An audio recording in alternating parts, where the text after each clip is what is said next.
Kung isa ka sa matatapang sa inyong lugar na walang respeto at paggalang sa iyong mga kapitbahay, makinig ka dahil para sa iyo ang kwentong ito na galing sa isa nating kababayan na itago na lang natin sa pangalang Gary.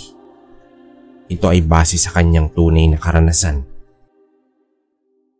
Noong mga panahong ito, kasalukuyang pasiga-siga sa aming baryo, itong si Mang Densyo. Wala itong kinakatakutang demonyo sa pinakademonyo at animoy walang takot kay kamatayan.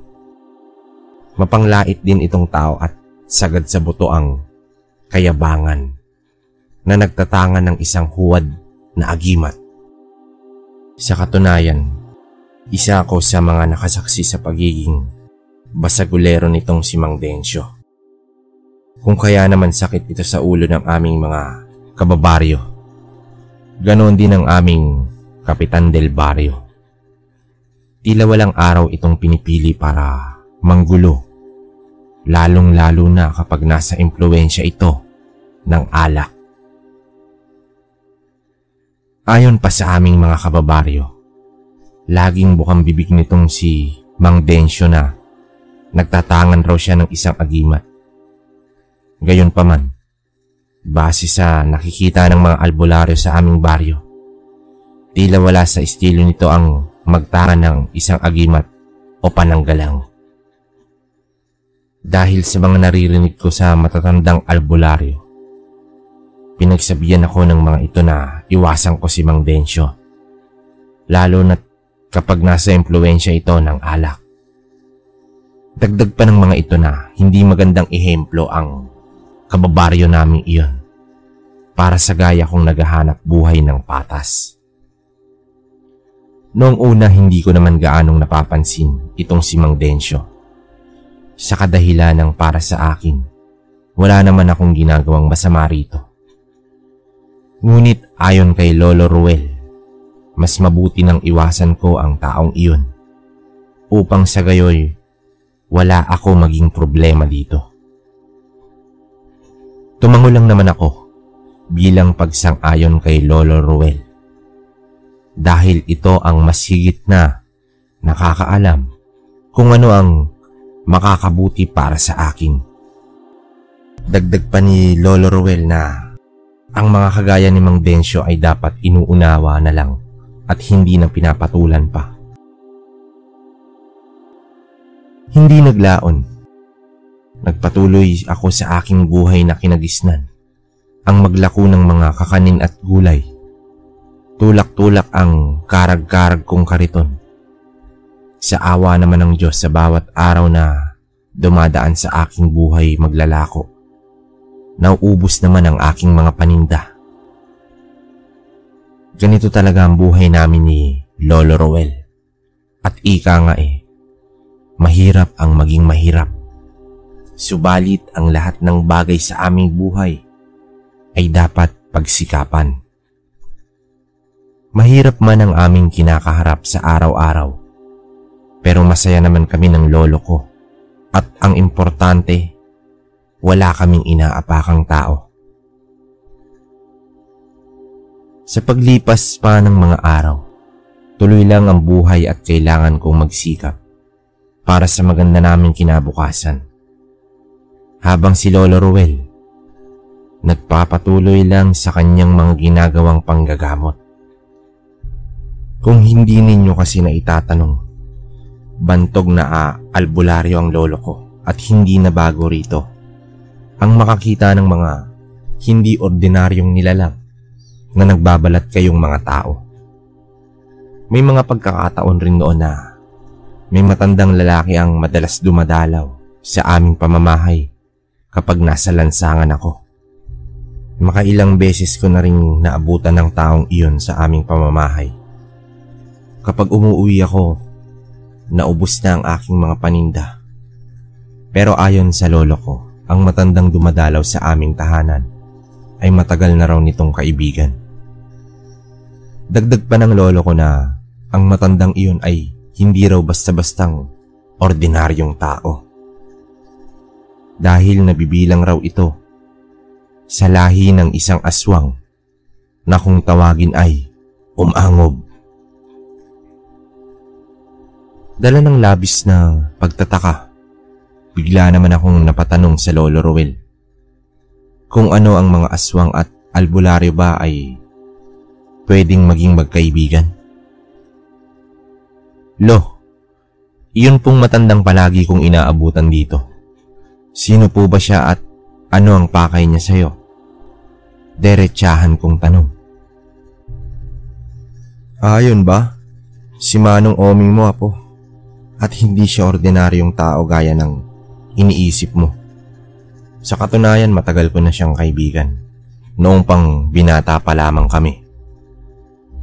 Pero, Gary, apo, isa siyang aswang na nabibilang sa lahi ng mga umangob. Pero wag kang matakot sa kanya dahil ginagaranti ako sa iyo na hindi kanya sasaktan. Mariing paliwanag naman ang aking lolo. Lolo Ruel, hindi po ba magkaribal ang mga albularyo at aswang? Paano po kayo napalapit sa isa't isa? Patanong kong tugon dito. Gary, apo, ito ang tatandaan mo. Hindi lahat ng demonyo ay demonyo at hindi lahat ng anghel ay anghel. Gaya ng sinabi ko sa iyo kanina, binata pa lang ako, kaibigan ko na si Oming, bago pa man ako maging isang bantog na albularyo. Maraming beses na rin akong iniligtas ni Oming ang aking buhay sa mga alanganing sitwasyon noon, pero hanggang ngayon, eto, buhay na buhay at kasama mo. Magkasunod na paliwanag ni Lolo Ruel. Tapatan ding inilahad sa akin ni Lolo na mabuting nilalang ang kanyang kaibigan. At ni minsan sa buhay nito, hindi pa niya nabalitaan na may biniktimang tao si Manong Oming. Kung kaya naman bahagyang napanatag ang loob ko sa mga pinagsasabi ng aking lolo. Para sa mga hindi nakakaalam, ang mga aswang na umangob ay kilala sa kanilang tahimik na pagsalakay sa isang tao na kanilang kinaiinisan. Sa lahat ng lahi ng aswang, itong mga ito ay may pinakamahabang pasensya. Pero kapag lumagpas ang isang tao sa pasensya ng mga ito, 100% may kalalagyan ang taong iyon.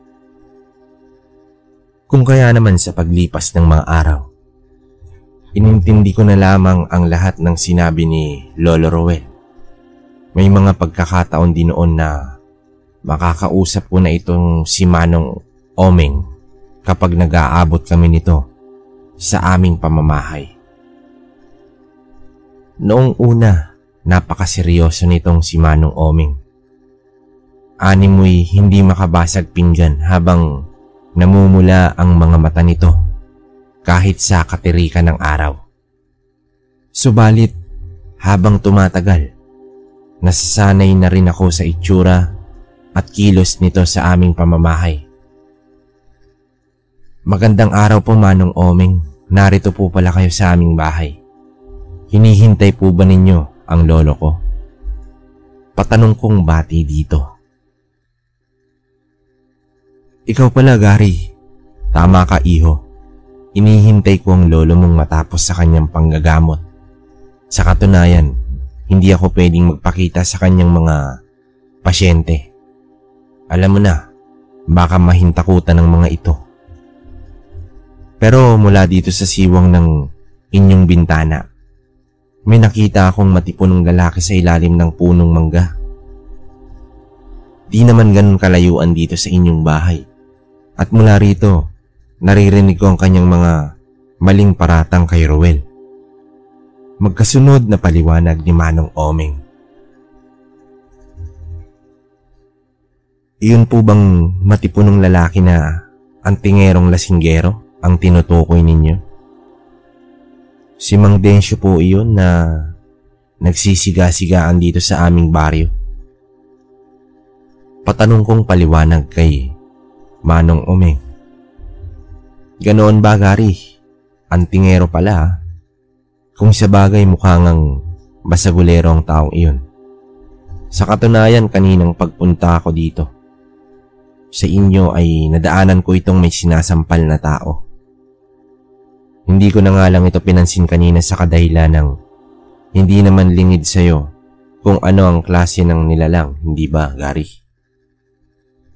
Sa susunod na madaanan ko ang taong iyon sa kalsada at nananakit ito ng tao, sa maniwala ka man o hindi, tatanggalan ko ng kamay at paa ang taong sinasabi mo. Magkasunod na paliwanag ni Manong Omeng.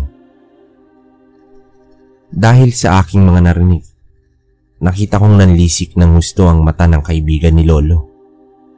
Aminado rin ako sa aking sarili na ginapangan ako ng hilakbot sa buong kong katawan ng mga oras na iyon.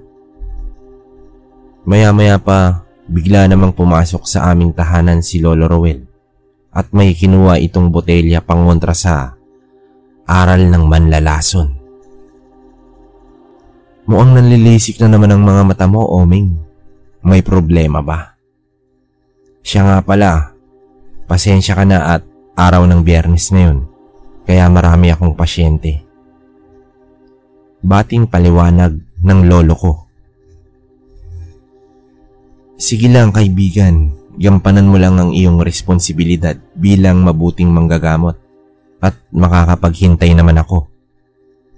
Tugon na paliwanag ni Manong Omeng. Makalipas pa ang ilang minuto, pansamantala ko munang inalalayan si Lolo para mapabilis ang mga ginagawa nitong panggagamot. Kung kaya naman ang paunti-unti nang nauubos ang mga tao sa aming bakuran, dito na tuluyang lumapit si Mang Densyo at nagsalita ng kung ano-ano laban sa Lolo Rowell. Noong una hindi ko ito pinapansin. Hindi rin ito pinapansin ng lolo ko dahil nasa impluwensya ito ng alak. Subalit nang hawakan nito ang kwelyo ng damit ni Lolo, dito na ako umalma at itinulak ko si Mang Densyo.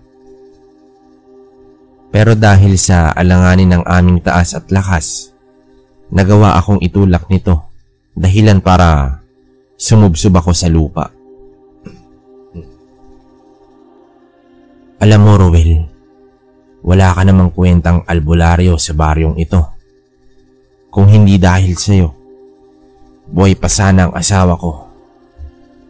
Mariing paratang ni Mang Densyo sabay sapak sa pagmumuka ng lolo ko. Hindi ko kasalanan ng nangyari sa asawa mo, Densyo. Ito'y dala ng iyong labis na kayabangan. Dahil masyado kang nagmarunong gayong wala ka namang alam sa aspeto ng lihim na karunungan.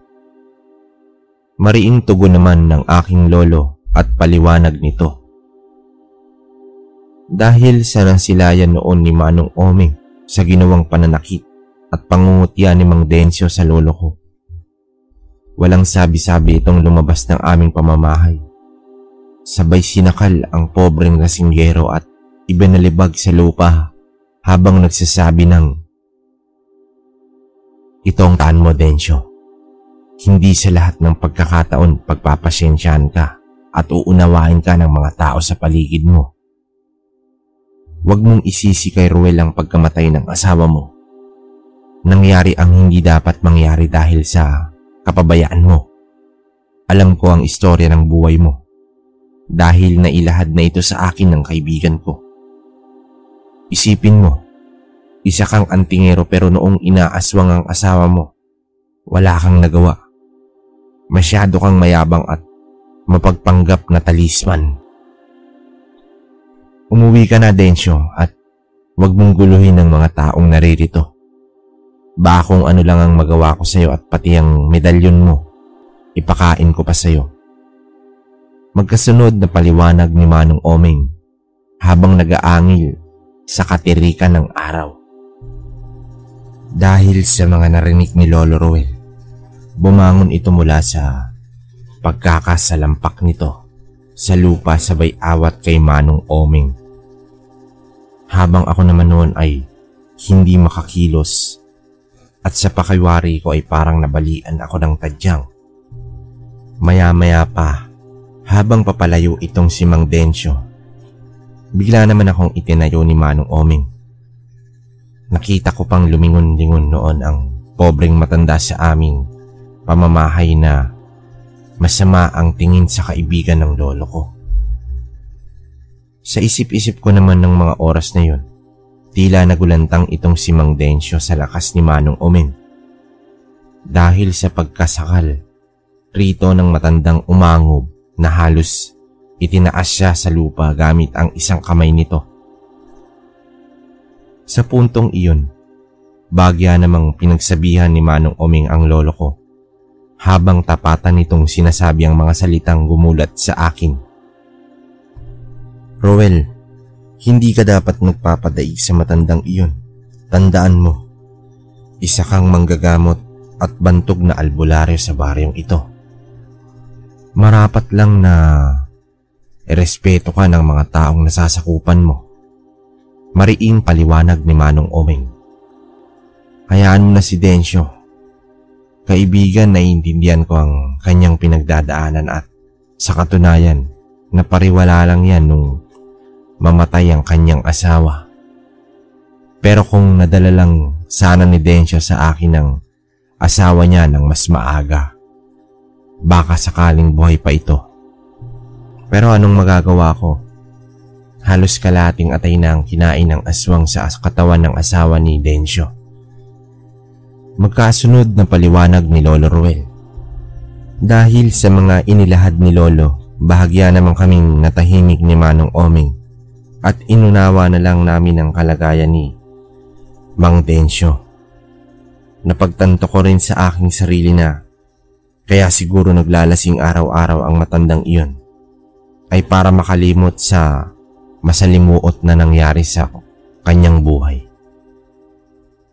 Harapan ding sinabi sa amin ng lolo ko na hindi naman raw talaga antingero o talisman itong si Mang Densyo.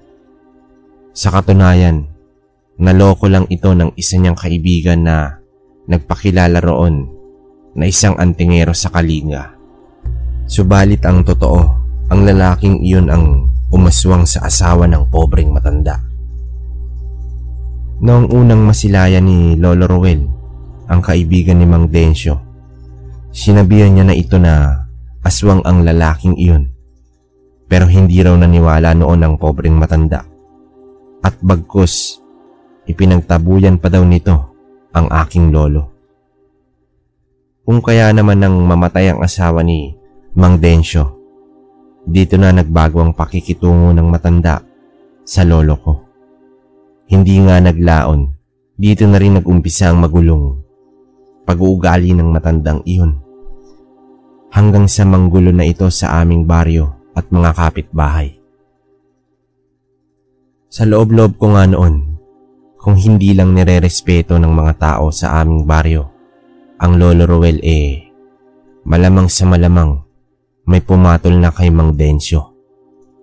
Gayon pa man, kahit puro pangungutya ang ginagawa ng matandang iyon sa lolo ko, masasabi kong 100% pa rin itong inuunawa ng aking lolo. Dagdag pa noon ng lolo ko sa akin na ilang beses niya na ring hinikayat si Mang Densyo na magsimula ng panibago nitong buhay. Subalit ni isa, wala itong magandang itinugon sa Lolo Roel ko at bagkus ay pinagmumura pa siya nito. Sa pagdaan pa ng mga araw, nagpatuloy lang ako sa buhay sa paglalako ng mga kakanin at gulay na mismong si Lolo Roel ang nagluluto. Gayon din ang sarili nitong gulayan na mismong siya rin ang nagtanim at nagpapalago noon. Pero alam nyo ba na ang mga inilalako kong kakanin ay may sangkap na buhay na salita ng isang albularyo? Oo, tama po kayo nang narinig na ang mga kakanin na inululuto ng lolo ko ay may mga sangkap na orasyon pangontra sa mga yanggaw ng aswang. Dahil mismong si Manong Omeng ang nagturo ng istilong iyon sa lolo ko. Ayon pa dito, isang pamamaraan daw ang bagay na iyon para makaiwas sa hawa ng aswang ang aming mga kabaryo. Kung kaya naman sa paglipas pa ng mga araw, tuloy-tuloy lang ang aking paglalako at sinusuyod ko ang bawat baryong nadadaanan ko para maubos ang aking paninda. Hanggang sa hindi inaasahan na pagkakataon nang makita ko si Mang Densyo sa kabilang baryo. Kung hindi ako nagkakamali, sa aking sarili na ang baryong pinuntahan noon ni Mang Densyo ay ang baryong pinaiiwasan sa akin ng aking lolo. Kaya naman ang balikan ko sa aking balintang-tanaw ang lugar na iyon. Dito ko na naalala na pugad iyon ng mga aswang at manlalason. Dahil sa kalugar ko si Mang Densyo, ay walang pag-aalinlangan ko itong nilapitan upang hikayatin nang umuwi na sa aming baryo. Ngunit imbis na sagutin ako nito at sumama, tila sinigawan pa ako nito at pinagmumura sa harapan ng kanyang mga kainuman. Mang Densyo, uwi na ho tayo, lasing na ho kayo. At saka, bakit ho kayo dumadayo ng inuman sa mga taong hindi naman ninyo kilala? Patanong kong bati dito sa matanda. Ano bang pakialam mo, bata ka? At sino ka ba para panghimasukan ng buhay ko? Isa ka lang apo ng albularyong pulpot, maglalako ng gulay at kakanin. Magkasunod na paliwanag at pangungutya ni Mang Densyo.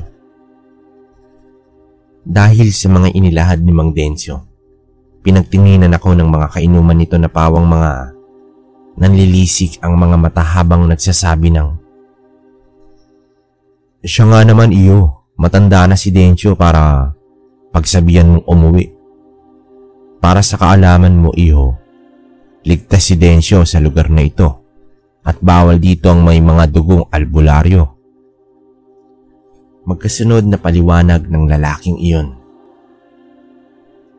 "Kung ako sa'yo iyo, umuwi ka na at huwag mong pilitin ng taong ayaw sumama sa'yo. At baka mamaya ikaw pang malagay sa alanganin kaya umuwi ka na." Giit pang paliwanag ng isang lalaking pinandidilatan ako ng mapupulang mga mata nito. Dahil sa aking mga narinig, walang pag-aalinlangan naman akong umuwi. Tulak-tulak ang aking kariton. Labag man sa aking kalooban, wala naman akong nagawa kundi iwanan roon si Mang Densyo. Habang binabagtas ko ang daan pauwi sa aming baryo, nang bigla ko namang makasalubong si Manong Omeng. Tapatan kong sinabi rito na nakita ko si Mang Densyo na nakikipag-inuman sa pinapaiwasang baryo sa akin ni Lolo Ruel. Sa puntong iyon, tumangulang naman ito sa akin at sinabing ibabalik daw nito ang pobreng matanda sa aming baryo. Kung kaya naman ang marinig ko ang maayos na tugon ni Manong Omeng, walang pagdadalawang isip na akong dumiretso sa aming pamamahay at inilahat ko kay Lolo ang aking mga nakita sa baryong pinuntahan ni Mang Densyo. Ang tao nga naman, pag malasakitan mo't hindi, kapag umira lang kayabangan, lahat hahamakin at sa huli, tayo pang lalabas na masama. Tandaan mo, Gary Apo, ang kayabangan ng isang tao ay inilalagay sa tamang lugar at hindi ito ginagamit sa mga kabalbalan para masabing malakas ka at kaya mo ang iyong sarili. Tingnan mo si Densyo. Pinagmalasakitan mo na, pero imbis na magpasalamat, anong ginawa sa'yo? Pinahiya ka sa mga demonyo nitong kainuman at pinagmumura ka pa. Magkakasunod na paliwanag ni Lolo Ruel. Kung kaya naman sa sumunod na mga araw, nakita kong muli si Mang Densyo na buhay at malakas pa.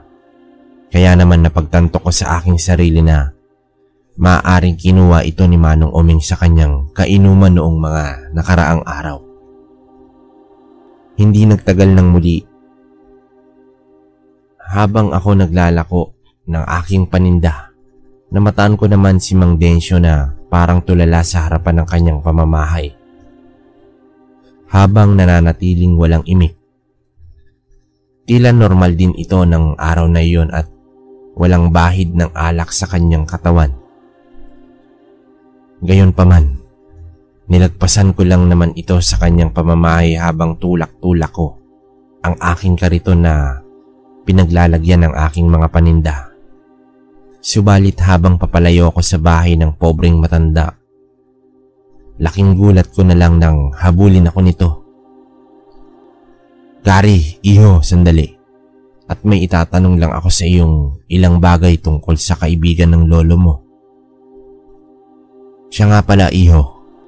Pasensya ka na sa inasal ko noong nakaraang araw sa kabilang baryo. Alam ko sa aking sarili na mali ang pagtrato ko sa iyo. Ang totoo niyan, iho, hindi naman ako dating ganito at tahimik akong tao. Pero noong namatay si Linda, ibinaling ko na ang galit ko sa mga tao dahil sa demonyong aswang na iyon." Magkakasunod na paliwanag ni Mang Densyo. Dahil sa mga inilahad nito tungkol sa kanyang buhay, ngumiti lang naman ako dito bilang pagpapakita ng respeto at pag-unawa. Kung kaya naman, tapatan ko ding sinabi rito na ang kaibigan ng lolo ko ay hindi ordinaryong tao. Sa kabilang dako naman, nakita ko sa mga mata ni Mang Densyo ang pagkabigla tungkol sa aking mga sinabi. Ngunit lingid sa aking kaalaman, paunti-unti pa lang gumagawa ng hakbang si Manong Oming tungkol sa aswang na nakapatay sa asawa ng pobreng matanda. Sa pagbagtas ko nga ng daan sa paglalako ng aking mga paninda, nadaanan ko pa si Manong Oming sa baryong pinaiiwasan sa akin ni Lolo Roel. Kaya naman walang pagdadalawang isip ko itong nilapitan. Habang kausap nito ang mga taong nakainuman noon ni Mang Densyo. Alam ko kung ano ang pakay ninyo kay Densyo. Kaya binabalaan ko kayong mga demonyo kayo na wag ninyong samantalahin ang kahinaan ng taong iyon. Alam ko din na dito ninyo tinatago ang kalahi kong umangob. At mas makakabuting isuko ninyo sa akin ang aswang na iyon kung ayaw ninyong matikman ang galit ko. Magkakasunod na paliwanag ni Manong Oming. Maya-maya pa, imbis na makipagtulungan ng mga nilalang na iyon, nakita ko pang nagtawanan ng mga ito nang nakakainsulto. Habang may isa sa mga ito ang sumagot ng, ang lakas din naman ng apog mo, Oming. Dumayo ka pa dito sa baryo para manakot ng mga aswang at manlalaso na naririto sa poder namin. Baka nakakalimutan mo kung saan ka nakatapak at sa mga oras na ito ay kaya ka naming ibuwal dyan mismo sa kinatatayuan mo. Magkakasunod na paliwanag at banta ng nilalang na iyon. Sa mga oras na iyon ay tila umurong naman ang dila ko at napako ako sa aking kinatatayuan. Tila hindi ko rin naririnig ang mga bulong noon ni Manong Oming sa akin. Dahil ramdam ko sa aking sarili ang panginginig ng buo kong kalamnan na ngayon ko lang din naramdaman sa buong buhay ko. Dala ng labis na hilakbot. Sinasabayan pa ito ng mabilis na pintig ng puso at ang pagtulo ng butil-pudil kong pawis sa noo. Maya-maya pa, bigla namang may nagsalitang lalaki sa likuran ng mga aswang na iyon.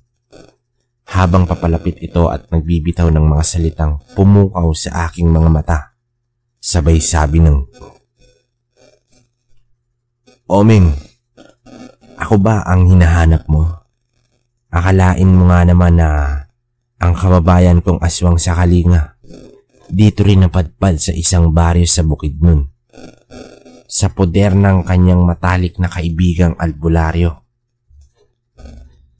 Tama ka nang iniisip. Ako nga ang pumatay sa asawa ni Densyo. Dahil sa sobrang kayabangan ng taong iyon, pinaniwala ko siya na may bisa ang medalyong pinagkaloob ko dito. At yan lang ang paraan para makuha ko ang kanyang tiwala. Alam mo ba kung papaano ako nilait-lait ni Densyo noong bagong salta ko dito sa Bukidnon? Habang tinatakasan ko ang mga antingero at talisman sa lugar natin sa Kalinga. Magkakasunod na paliwanag ng kalahi ni Manong Oming.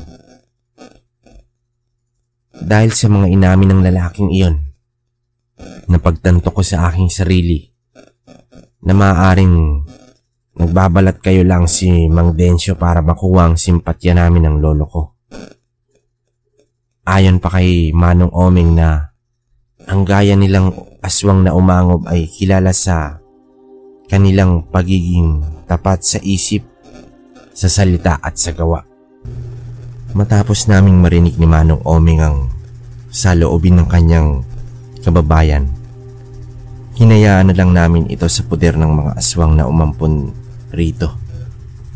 Kasabay nito, nangako naman itong silipata ayon sa tawag rito ng ibang aswang na hindi na neto guguluhin si Manong Densyo.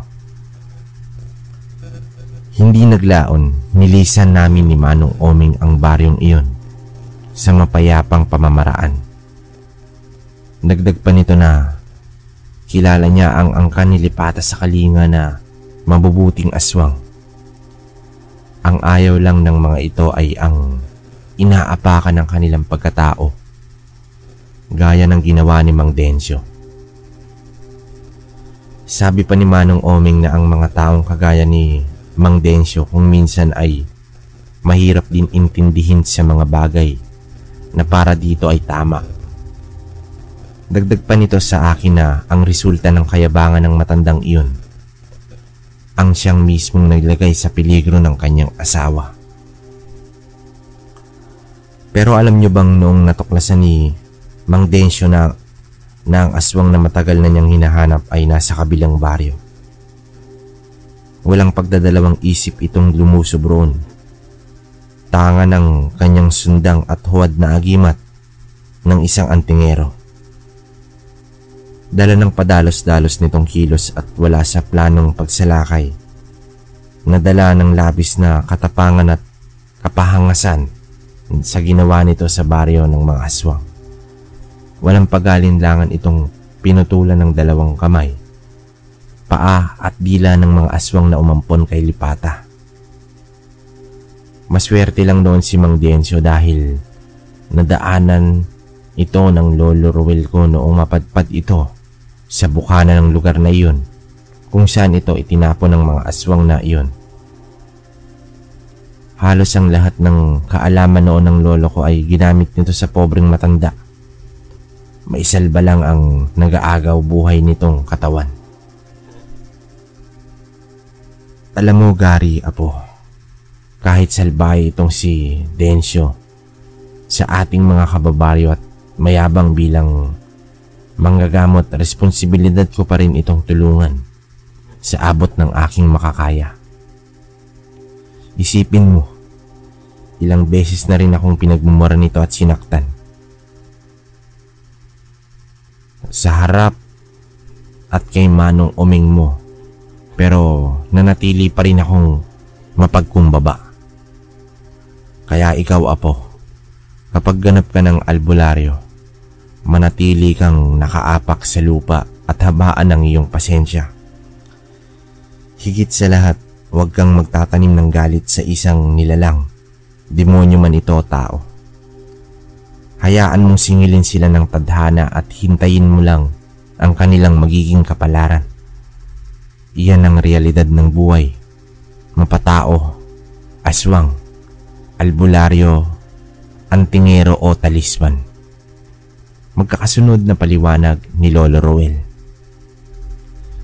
Dahil sa aking mga narinig, tumango lang naman ako sa mga sinabing paalala ng lolo ko. Sa paglipas pa ng mga buwan, gumaling naman itong si Mang Densyo at nanatili ito sa aming poder. Ayon pa sa aming mga kababaryo na tama lang daw ang nangyari kay Mang Densyo. Dahil sa sobrang kayabangan at katapangan nakahanap ito ng kanyang katapat. Masakit man para sa amin ni Lolo Ruel ang mga sinasabi ng aming mga kababaryo sa pobreng matanda. Pero nangyari na ang mga bagay na hindi dapat mangyari. At kung naging mabuting tao lang si Mang Densyo sa aming lugar, marahil hindi nito sasapitin ng ganoong kapalaran. Napagtanto ko rin sa aking sarili na kaya pala wala itong kasundo at kaibigan sa aming baryo. Sa kadahilan ng iba pala ang ugali ng matandang iyon. Bukod kasi sa mapanglait ito sa kanyang kapwa 100% rin itong matapobre. Sa paglipas pa ng taon, pumanaw rin si Mang Densyo at binigyan namin ito ng maayos na libing hanggang sa huling hantungan. Mangilan-ngilan lang din noon ang nakilamay at nakilibing sa pobreng matanda at mabibilang lang ito sa daliri. Pero ayon sa Lolo Ruel ko, isang indikasyon lang iyon na kapag namatay ang isang tao, dito ko daw malalaman kung gaano ito naging mabuting tao noon pa man. Gayunpaman, hindi na importante sa amin kung gaano karami ang nakipaglibing at nakidalamhati kay Mang Densyo. Dahil ang pinaka-importante sa lahat ay maigalak namin ito sa sementeryo nang walang aberya. Sa paglipas pa ng mga araw, nagpatuloy lang ako sa buhay sa aking kinagisnan habang si Manong Oming at Lolo Ruel ay mas pinalalim pa ang kanilang pagkakaibigan. Pero ako naman noon ay paunti-unti namang hinahasa ng lolo ko sa pagiging manggagamot. Hindi naglaon, naging biyasa naman ako sa aspeto ng lihim na karunungan. Tinuruan din ako noon ni lolo kung papaano haluan ng sangkap na orasyon ng kanyang mga nilulutong kanin kontra sa yanggaw. Isang bagay pa ang napatunayan ko sa aking sarili, na ang mga aswang at albularyo pala ay pwede ring magsama sa iisang baryo. At pwede ring maging magkatuwang ang mga ito kontra sa mga aswang na gustong manalasa sa isang lugar. Kaya ikaw kaibigan, palagi mong tatandaan na ang panglalait, kayabangan at katapangan ay inilalagay sa lugar. Dahil hindi lahat ng nilalang sa ating paligid ay kaya tayong intindihin at unawain. Hanggang dito na lang po ang aking kwento, kabaryo. At marami pong salamat sa inyong lahat. Okay, so yun mga kabaryo, no? Mahaba ang kwento ngayon na ipinadala ni Gary. No? Sayang lang na sana yung kwento ni Gary ngayon na siya na yung manggagamot is mapadala niya rin sa atin, o kung meron naman siyang naka-inkwentro na aswang o ano. Kasi based sa kwento ni Gary na tinuruan siya ni Lolo Ruel. Tapos ang isa pang nakamangharon, si Mang Oming, no, na isang umangob pala na aswang yun. So yung umangob ngayon ko lang din narinig yan. Pero kumbaga sa description ni Ruel ay ni Gary, ang umangob is kumbaga isa sa maayos na aswang, no. Yung nangyari lang sa asawa ni Manong Densyo, yung kinain din yung asawa niya ng isang umangob na kalahi ni Manong Oming. Yun lang ang nakakalungkot dun. Pero yun nga, hindi ko nahabaan yung komento ko. Base sa sinabi ni Gary, siya na mismo nagbigay ng kapupulutan ng aral na ang kayabangan, katapangan ay inilalagay sa lugar. Kayo mga kabaryo, kung meron kayong kwentong ganito o naka-experience na kayo, magsulat lang kayo sa aming channel at babasahin namin yan. Kung nagandahan kayo sa kwento ni Gary, mag-comment kayo sa baba at babasahin ko yan. Sa ngayon hanggang dito lang muna mga kabaryo. Hanggang sa susunod na kwento. Maraming salamat.